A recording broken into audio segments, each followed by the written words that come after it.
You're finally getting back to Celtic Park this weekend. It must seem like a long time since you've been there. Is that the kind of boost that the players need after what happened last weekend?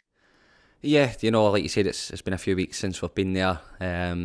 Great to go back as champions. I think that was the mantra when we left the place after the Motherwell game was, the next time we get back to our stadium, can we be champions? And the objective has been completed, so that's great. A great lift for the players to get back in front of the home supporters and vice versa. Great for the supporters to see the team back after being successful and like I say, winning the league again. And it's only two domestic defeats this season, but what is your role as captain? The players obviously not used to losing games. Is there anything you have to do to lift them up?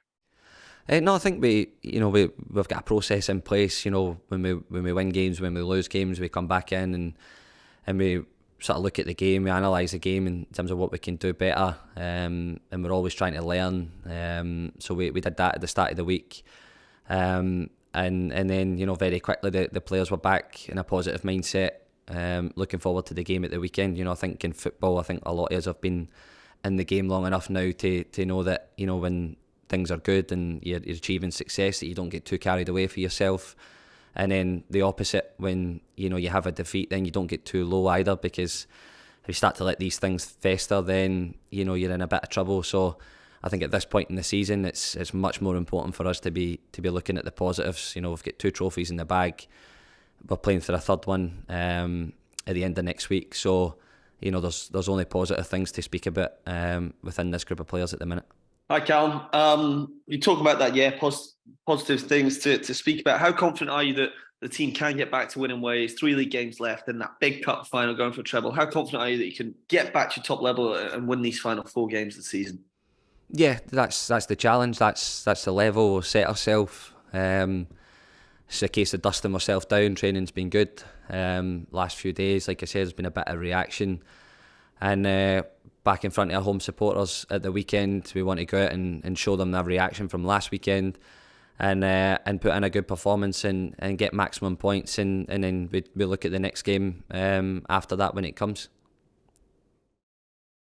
In terms of St Mirren, what are you expecting from them? Obviously, one of the few teams to beat you this season, but you've played them several times since then. A few big scorelines at Celtic Park as well. What do you expect from Stephen Robson's side?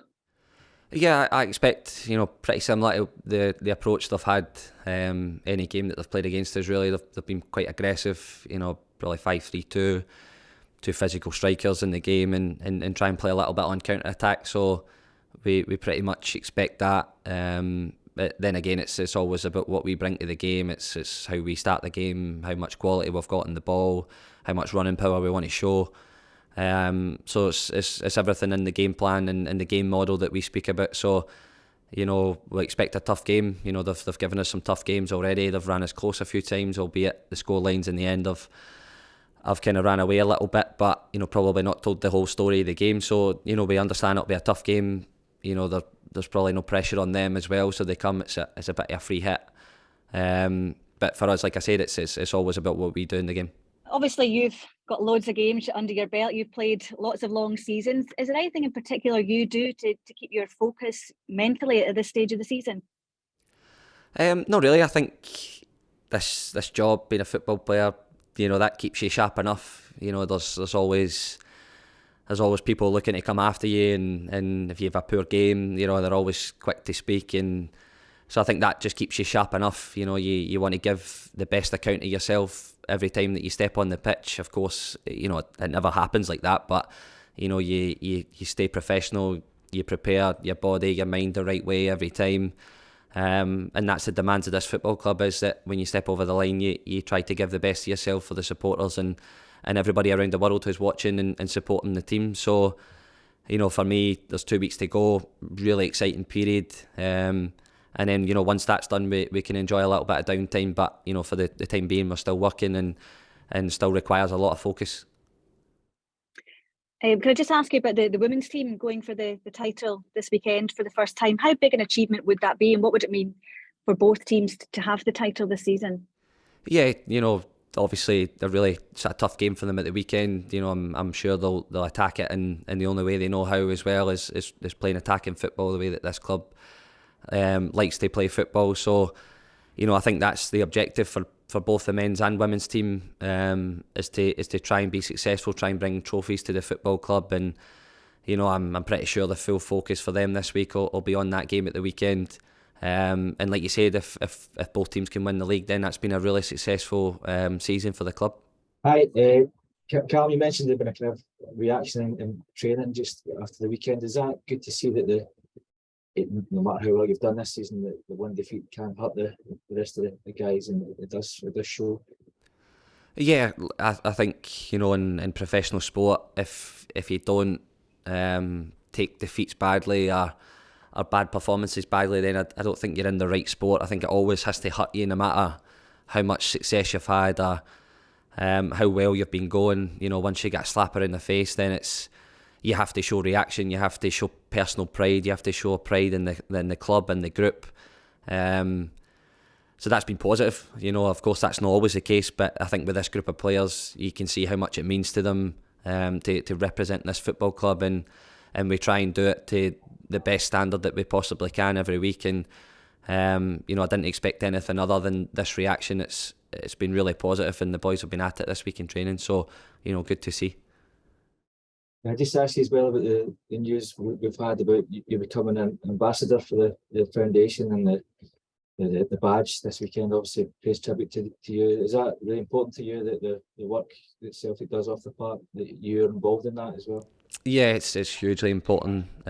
Hugely important sort of support arm for the club. It's what the club was built on, and I think as many people that can try and get behind that cause and continue to push it and help as many vulnerable people as possible, then that is our role. That is what we are part of this club to do, is to try and help people, both on and off the pitch. So hugely proud to be a part of it, and try and push as much support the way the foundation that we possibly can. So really exciting for myself, really proud, and hopefully we continue to do the really good work that Tony and the guys do.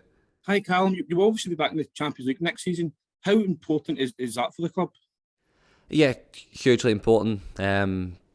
Financial aspect, football aspect, it's the top tier of European football, and everybody wants a seat at the table. So to be able to get in straight into the group stage is huge for the club. It helps in all the different planning aspects of the club, financially, budgets, everything like that. So it's a massive help to the club, that we kind of know our fate already. So that's excellent. And as players, staff, everybody connected to the club, I think it gives everybody a huge lift, and a brilliant platform to go and test what this club's about, the football, the style, the personality, the supporters, everything. I think is hugely important for the club. So brilliant that we've managed to deliver that back to back, and hopefully when we get in there we can show and compete at the very highest level.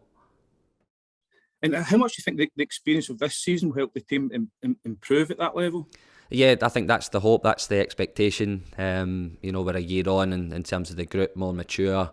We've had that experience. We've been at the level. We understand what the level requires. So like anything in life, we experience, you learn, and hopefully we can put that into practice once the games come around. Hi Callum, this evening the Celtic support will gather at the Hydro in Glasgow to acclaim two Celtic legends, Scott Brown and Mikael Lustig.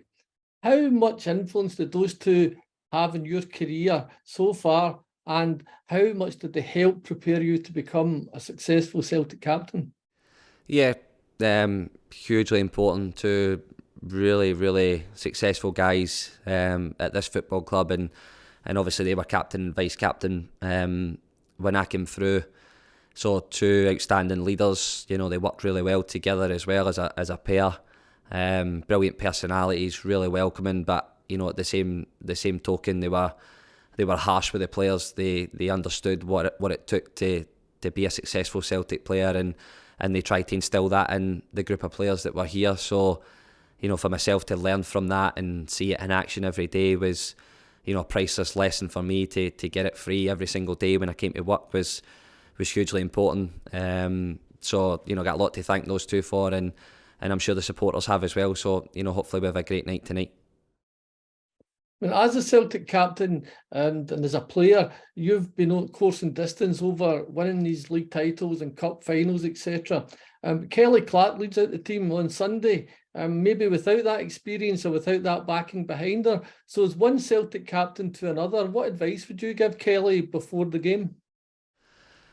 Listen, I'm sure that Kelly's had a lot of experience anyway, but she understands what the fabric of the club is like. She's been here long enough. You know, we spoke to the girls at the Player of the Year do at the weekend, and you can see they're hugely excited for the game. They're up for it. I think when you speak to people, you can just tell instantly, you know, how much hunger they've got, how much they want to do well, and Kelly leads that really well. You can see they're a close group as well. So hopefully they can get the rewards that I think they deserve. And I'm sure Kelly will be absolutely fine.